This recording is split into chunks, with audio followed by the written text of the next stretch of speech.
yo quiero platicar un poco de la postura que fijó el PAN a través de nuestro coordinador Jorge Romero. A ver, él dijo claramente, nosotros vamos con esta reforma en los puntos en los que creemos que hay un beneficio. Por ejemplo, determinar el tiempo en el que tienen que resolverse los asuntos. Vamos. Por ejemplo, eliminar los privilegios de la burguesía del Poder Judicial, de los altos funcionarios. Vamos. Reestructurar el Consejo de la Judicatura para que los jueces y magistrados tengan una mayor vigilancia sobre su actuar. Vamos. Pero claramente, en el ejercicio de esta votación popular para elegir a jueces, ministros y magistrados, no vamos. ¿Por qué? Por el riesgo que representa la autonomía del criterio que van a tener los juzgadores. También la reforma habla de que ellos no van a tener dinero para campaña. ¿De dónde va a salir el dinero, Emilio? Para que los jueces y juzgadores hagan campaña. ¿De dónde? Si sabemos lo que cuesta una campaña, ya tuvimos el ejemplo con Claudia Sheinbaum y su campaña ilegal por 3 años. La propia Xóchitl Gálvez dijo la diferencia que hubo entre el gasto que tuvo Claudia Sheinbaum ilegalmente y el gasto que ella tuvo de manera legal como candidata a la presidencia de la República. Y hoy queremos mandar a jueces, ministros y magistrados a una elección popular en donde no van a tener ni siquiera recurso, ni privado ni público. Entonces, ¿de qué se trata Fíjate esto? Que hay ese tema, hay que subrayarlo con mucha claridad, Pau. Es la posibilidad real de que el narco financie campañas y tengamos a narcoabogados como jueces, como ministros, como magistrados, porque les financien la campaña. A ver, este es un problema que ya sucede en el país y sucede de distintas maneras. El caso de los narcos que obligan a bajar a candidatos.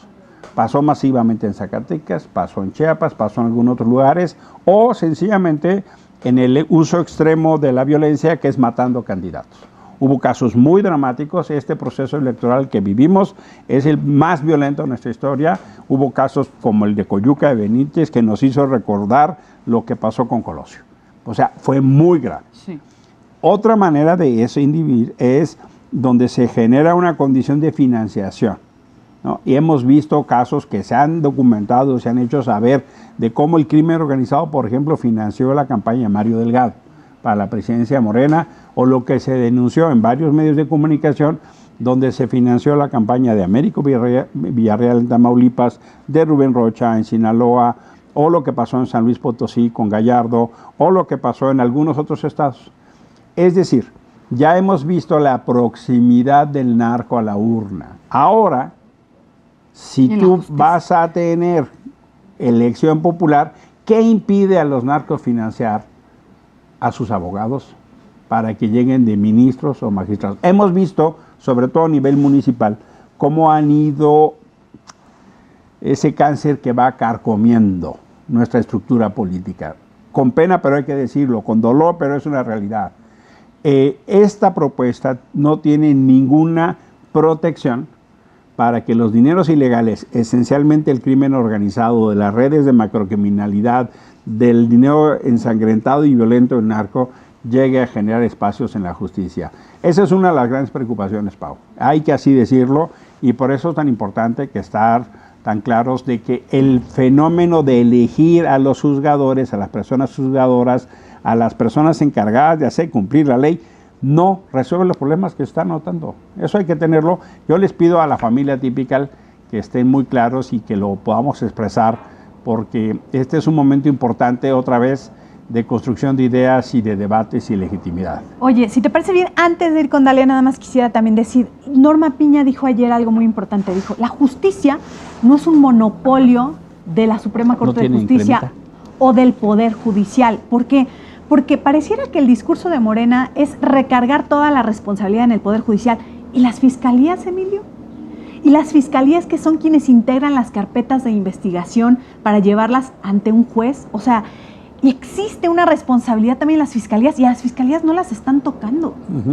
no hay un ejercicio de autocrítica. De hecho, hay que decirlo también, fue una vergüenza el representante que mandaron de la Fiscalía. Debió haber estado ahí el fiscal Hertz Manero. La trascendencia del tema lo ameritaba y mandó, perdón, a una persona de muy bajo perfil que lo único que hizo fue mandarle saludos al fiscal desde el foro. No emitió una sola opinión sobre la reforma. Estaba el Pleno de la Suprema Corte de Justicia de la Nación y a la Fiscalía no le importó esta reforma. No podemos voltear a ver al Poder Judicial, a la Suprema Corte de Justicia, a los magistrados, a los ministros, a los jueces, si no volteamos a ver a las fiscalías estatales y a la Fiscalía General de la República. Fíjate que ese tema es bien importante porque una parte muy crítica de lo que se le achaca al Poder Judicial viene en la Fiscalía General de la República, de que no hace su trabajo o de que las investigaciones no son debidamente integradas, de que se vencen los tiempos, o lo que pasa con las fiscalías estatales.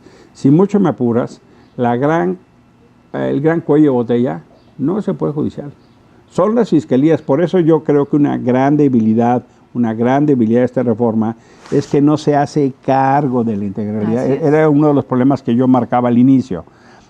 El principal desafío, el principal problema es todo el proceso de investigación, procuración, administración e impartición de justicia. Y esta reforma lo único que está haciendo es una forma maniquea para que Morena tome control de la elección, de las propuestas que vienen esencialmente de Morena, como pasa un poco con el INE.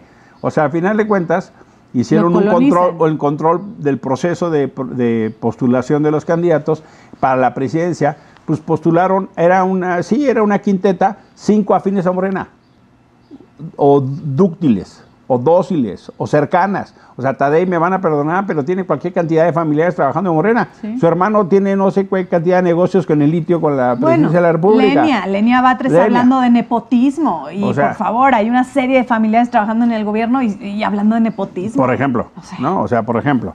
Entonces, bueno, yo por eso creo que se hace tan importante entender que el tema de fondo de la justicia es real, pero eso no quiere decir que se legitime, que se justifique esta propuesta de Morena, que nada tiene que ver. Es muy importante, Emilio, yo creo que la gente de pronto sepa esto. Cuando uno va y presenta una denuncia, es a la Fiscalía. Es a la Fiscalía. Y ahí no la están tocando. Miren, hace unos meses salió una nota allá en mi estado, en Jalisco, en donde decían que una mujer para denunciar una violación tardaba hasta 15 horas para poder hacer la denuncia. Ojo, esta es una chamba de la Fiscalía. Y está bien, por supuesto que no está bien. Tenemos que mejorar el acceso a la justicia de la gente. Tenemos que hacer que puedan ir a denunciar con mucha mayor celeridad. Tenemos que hacer muchas cosas dentro de la Fiscalía, pero eso no lo está tocando la reforma. Bien.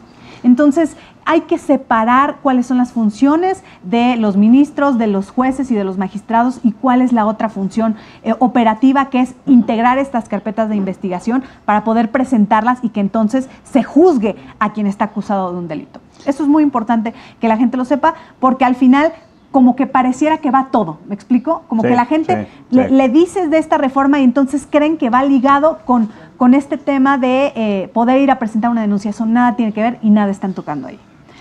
¿Te parece bien si vamos con Dalia? Supuesto. Porque ya nos pasamos 1 hora del programa y no sabemos cómo vamos. Dalia. No se preocupen, vamos bien. Tenemos 4,100 likes, pero quedamos en una meta de 6,500 y somos más de 7,000. Eche candelita. Tenemos en este momento más de 7,000 personas conectadas con nosotros, entonces por favor ayúdenos con la meta de 6,500 likes, está súper fácil.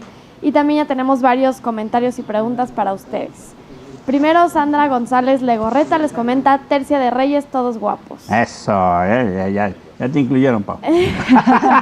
Menos mal, si no iba a ponerme a llorar. Para que no digas. Elo Rodríguez les comenta: me encantan los viernes, ustedes inyectan alegría en medio de todo lo que preocupa. Pues sí toca.